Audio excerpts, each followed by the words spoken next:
Halo teman-teman, perkenalkan nama saya Rena Minta. Saya berasal dari Stikes Flora Medan, Prodi S1 Keperawatan. Nah, pada kesempatan kali ini saya akan melakukan konseling penyalahgunaan nafsa atau yang sering dikenal dengan narkotika, alkohol, psikotropika, dan zat-zat adiktif lainnya. Adapun tahapan dalam konseling penyalahgunaan nafsa yaitu yang pertama adalah tahap pre-interaksi. Di dalam tahap pre-interaksi ini perawat belum bertemu dengan klien.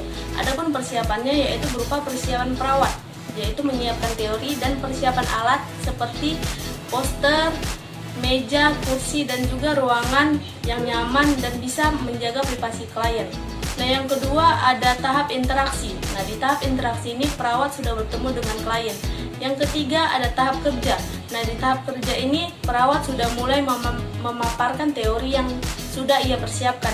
Nah, yang keempat ada tahap terminasi. Di tahap terminasi ini perawat sudah memutuskan hubungannya dengan klien dan membuat jadwalnya kembali keesokan harinya.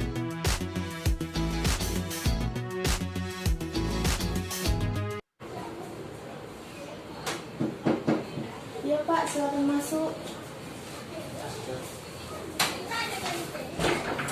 Silakan duduk ya Pak. Ya, Suster. Oke Pak, selamat pagi Pak. Perkenalkan nama saya Perawat Rena. Sebelumnya boleh saya tahu nama Bapak siapa? Nama saya Ardi Istira, Suster. Oke Pak. Baiklah Pak, jadi hari ini kita akan melakukan tindakan konseling karena di data yang saya bawa ini hari ini Bapak akan melakukan konseling ya dengan saya. Waktunya kira-kira sekitar 1-5 menit Pak. Apakah Bapak bersedia? Bersedia, Suster. Oke Pak, jadi nantinya segala privasi yang akan Bapak sampaikan kepada saya akan saya jaga kerahasiaannya. Jadi nantinya Bapak tidak perlu sungkan ataupun malu untuk mengatakan kepada saya ya Pak. Baiklah Pak, sebelum kita memulai konseling kita ini ada baiknya kita berdoa menurut agama kita masing-masing ya Pak. Doa dimulai. Doa selesai. Oke Pak, bagaimana? Apakah duduknya sudah nyaman? Sudah, Suster. Oke, jadi hari ini seperti yang saya katakan tadi, kita akan melakukan konseling penyalahgunaan nafsa. Nah, sebelumnya saya ingin tahu Pak, bagaimana kondisi Bapak saat ini ya? Saya sudah enak, Suster, sekarang. Sebelumnya saya merasakan sakit kepala. Terus kalau malam hari saya susah tidur, Suster. Terus keesokan harinya saya berkonsultasi kepada teman saya dan menceritakan tentang sakit kepala saya ini. Terus kawan saya memberikan saya obat ini, Suster. Terus setelah saya cari tahu obat ini, ternyata obat ini tergolong ke dalam narkotika, Suster.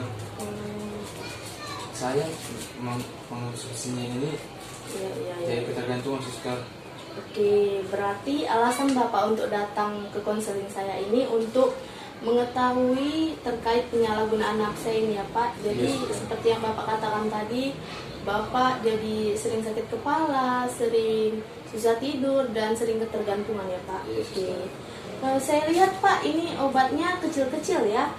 Seperti kalau obat kecil-kecil seperti ini biasanya ini adalah pil ecstasy Pak. Jadi saya harap Bapak tidak usah lagi ya mengkonsumsi pil ini ya, karena memang pil ini bisa membuat ketergantungan Pak. Sebelumnya Pak, apakah Bapak tahu apa itu nafsa dan juga narkotika itu Pak? Saya belum tahu, Suster, tapi setelah saya lihat-lihat di TV, orang yang menggunakan nafsa dan narkoba tersebut itu dimasukkan ke penjara, Suster. Dan jenis-jenis narkotikanya saya belum tahu, Suster. Oh begitu Pak, jadi saya jelaskan sedikit ya Pak mengenai apa itu nafsa. Jadi seperti yang saya bilang sebelumnya, nafsa ini adalah singkatan dari narkotika, alkohol, psikotropika, dan juga zat-zat adiktif lainnya. Dimana ketika nantinya kita mengonsumsi obat-obat yang saya katakan tadi, bisa menimbulkan ketergantungan ataupun kecanduan yang seperti Bapak alami tadi. Nah, lalu adapun jenis-jenis dari nafsa ini, yang pertama ada golongan antidepresan. Nah, dimana obat ini bisa menurunkan sinyal ke otak sehingga efeknya bisa membuat bapak itu jadi bawaannya pengen tidur aja dan malas gerak. Nah, yang kedua ada golongan stimulan. Nah, jadi stimulan ini kebalikan dari golongan antidepresan. Nah, jika antidepresan tadi menurunkan kerja otak, nah golongan stimulan ini meningkatkan kerja otak. Jadi nantinya efek jika meminum obat ini bawaan kita jadi fresh dan juga stamina meningkat. Contoh dari obat stimulan ini yaitu obat-obatan vitamin. Selain itu juga pil estersi, ya, seperti punya bapak ini.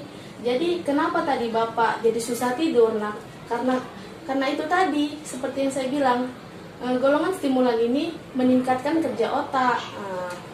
Dan contoh lainnya yaitu kokain, ya Pak, yang sering kita dengar juga. Nah, yang ketiga ini ada golongan narkotika. Nah, golongan narkotika ini merupakan halusinogen. Jadi nantinya jika kita meminum golongan narkotika ini bisa menimbulkan fantasi-fantasi. Orang biasa menyebutnya seperti ngefly gitu, Pak.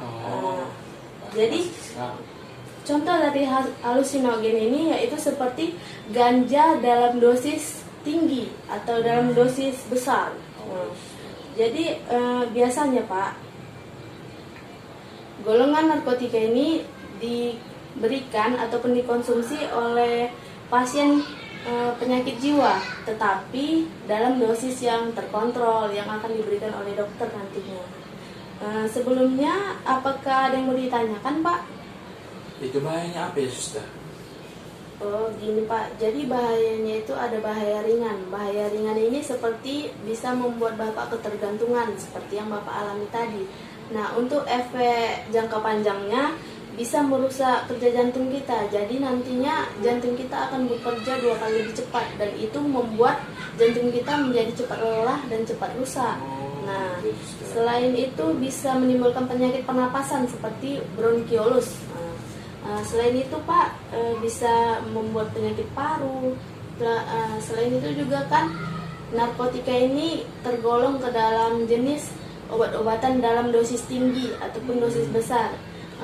Jadi narkotika ini bisa mempercepat atau membuat kerja ginjal ini 2 kali lebih cepat. Nantinya juga ginjal kita akan lebih cepat rusak juga. Selain itu juga bisa merusak otak karena dia bisa mengganggu konsentrasi kita.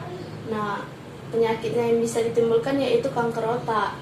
Nah, gitu Pak. Jadi itulah tadi efek-efek yang bisa kita dapatkan jika kita mengonsumsi nafsa tadi. Apakah sudah jelas Pak terkait yang saya jelaskan mengenai bahaya dari nafsa? Sudah, Suster. Oke Pak, sekarang saya akan menjelaskan faktor-faktor kenapa Bapak bisa terkena yang namanya narkoba. Nah, di sini ada 2 faktor Pak. Yang pertama faktor internal dan yang kedua faktor eksternal. Nah, faktor internal ini adalah faktor yang berasal dari dalam tubuh kita. Contohnya bisa saja masalah yang berada di dalam keluarga. Kemudian masalah dalam rumah tangga, contohnya perceraian. Lalu yang ketiga ada masalah ekonomi. Nah, yang kedua ada faktor eksternal. Nah, faktor eksternal ini adalah faktor yang berasal dari luar ataupun lingkungan. Nah, contohnya adalah pergaulan. Nah, seperti yang Bapak bilang tadi, Bapak akan dapat obat-obatan ini dari teman ya? Yes, Suster. Ini Bapak dapatnya dikasih atau beli? Dikasih, Suster. Oh, dikasih. Gratis. Memang begitu ya Pak. Awalnya memang kita dikasih sekali. Jadi nanti setelah Bapak ketergantungan, ya mau tidak mau Bapak pasti akan membelinya, ya kan?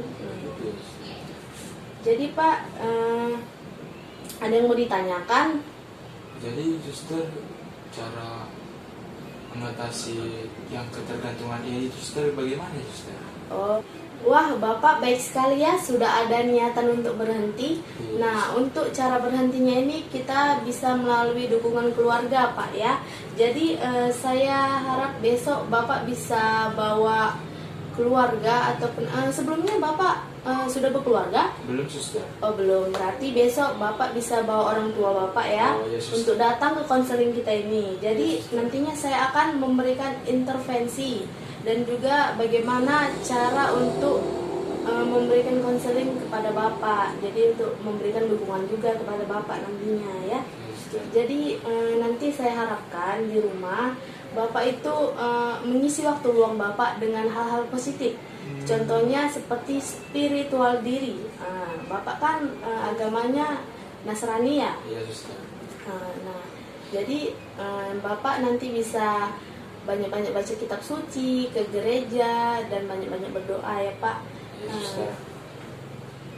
Jadi Pak, saya ucapkan terima kasih sekali ya Bapak sudah mau datang ke konseling kita ini, dan Bapak juga sudah membawa obat yang diberikan oleh teman Bapak, dan juga Bapak sudah ada niatan untuk berhenti menggunakan narkoba ini.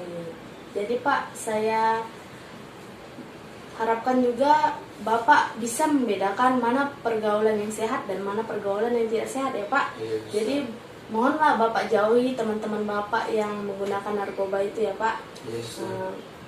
Saya harapkan juga Bapak banyak-banyak bersabar, karena semua ini butuh proses Pak ya, Iya suster. nggak instan begitu saja. Oke, sebelumnya ada yang mau ditanyakan lagi Pak sebelum saya akhiri pertemuan kita? Sudah jelas suster. Sudah. Oke, sudah jelas ya. Jadi besok kita ada jadwal lagi ya Pak, jam 10. Besok Bapak bisa bawa orang tua Bapak seperti yang Iya, saya bisa. katakan tadi ya. Oke, kita lakukan di tempat ini juga ya Pak. Iya suster. Oke, Terima kasih suster. terima kasih Pak.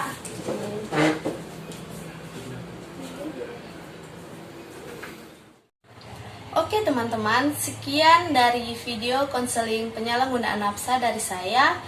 Semoga video ini dapat bermanfaat bagi kalian, dan saya mohon maaf jika terdapat banyak kesalahan di dalam pembuatan video. Sampai jumpa. Bapak